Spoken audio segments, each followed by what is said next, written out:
ام المومنین ام سلمہ رضی اللہ عنہا کہتی ہیں کہ رسول اللہ صلی اللہ علیہ وسلم کے زمانے میں نفاس والی عورتیں 40 دن تک بیٹھی رہتی تھیں اور جھائیوں کے سبب ہم اپنے چہروں پر ورس نامی گھاس ملتی تھیں۔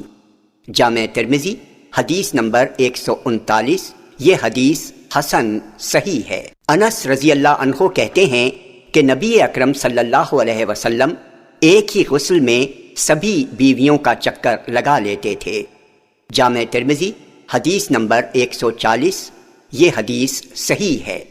ابو سعید خدری رضی اللہ عنہ سے روایت ہے کہ نبی اکرم صلی اللہ علیہ وسلم نے فرمایا، جب تم میں سے کوئی اپنی بیوی سے صحبت کرے پھر وہ دوبارہ صحبت کرنا چاہے تو ان دونوں کے درمیان وضو کر لے۔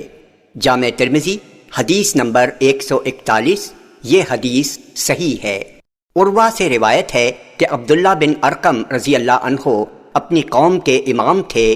نماز کھڑی ہوئی تو انہوں نے ایک شخص کا ہاتھ پکڑ کر اسے امامت کے لیے آگے بڑھا دیا اور کہا، میں نے رسول اللہ صلی اللہ علیہ وسلم کو فرماتے سنا ہے، جب نماز کے لیے اقامت ہو چکی ہو تو تم میں سے کوئی قضائے حاجت کی ضرورت محسوس کرے تو وہ پہلے قضائے حاجت کے لیے جائے۔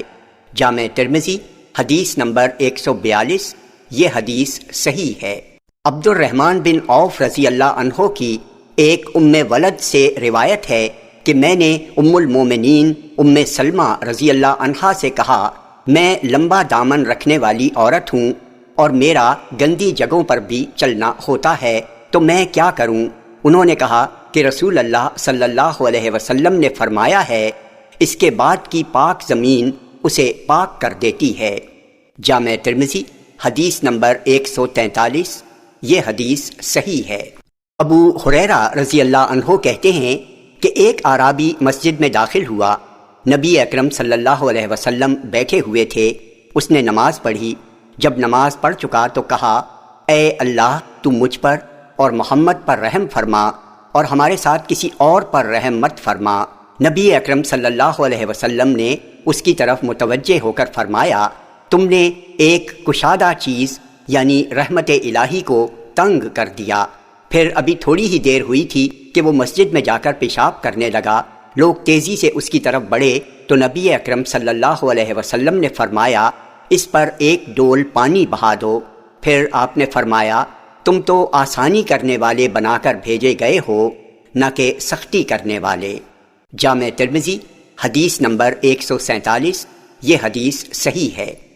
اس سند سے انس بن مالک سے بھی اسی طرح کی حدیث مروی ہے۔ جامع ترمذی حدیث نمبر 148۔ یہ حدیث صحیح ہے۔ عبداللہ بن عباس رضی اللہ عنہما سے روایت ہے کہ نبی اکرم صلی اللہ علیہ وسلم نے فرمایا، جبرائیل علیہ السلام نے خانہ کعبہ کے پاس میری 2 بار امامت کی۔ پہلی بار انہوں نے ظہر اس وقت پڑھی جب سورج ڈھل گیا اور سایہ جوتے کے تسمے کے برابر ہو گیا، پھر عصر اس وقت پڑھی جب ہر چیز کا سایہ اس کے ایک مثل ہو گیا، پھر مغرب اس وقت پڑھی جب سورج ڈوب گیا اور روزے دار نے افطار کر لیا، پھر عشاء اس وقت پڑھی جب شفق غائب ہو گئی، پھر نماز فجر اس وقت پڑھی جب فجر روشن ہو گئی اور روزے دار پر کھانا پینا حرام ہو گیا۔ دوسری بار ظہر کل کی عصر کے وقت پڑھی جب ہر چیز کا سایہ اس کے مثل ہو گیا، پھر عصر اس وقت پڑھی جب ہر چیز کا سایہ اس کے 2 مثل ہو گیا، پھر مغرب اس کے اول وقت ہی میں پڑھی جیسے پہلی بار میں پڑھی تھی، پھر عشاء اس وقت پڑھی جب 1/3 رات گزر گئی، پھر فجر اس وقت پڑھی جب اجالا ہو گیا۔ پھر جبرائیل نے میری طرف متوجہ ہو کر کہا، اے محمد، یہی آپ سے پہلے کے انبیاء کے اوقات نماز تھے، آپ کی نمازوں کے اوقات بھی انہی دونوں وقتوں کے درمیان ہیں۔ جامع ترمذی حدیث نمبر 149۔ یہ حدیث حسن صحیح ہے۔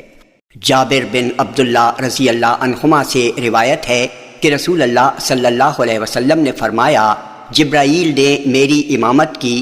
پھر انہوں نے ابن عباس رضی اللہ عنہما کی حدیث کی طرح اسی مفہوم کی حدیث ذکر کی، البتہ انہوں نے اس میں لوقت العصر بالامس کا ٹکڑا ذکر نہیں کیا۔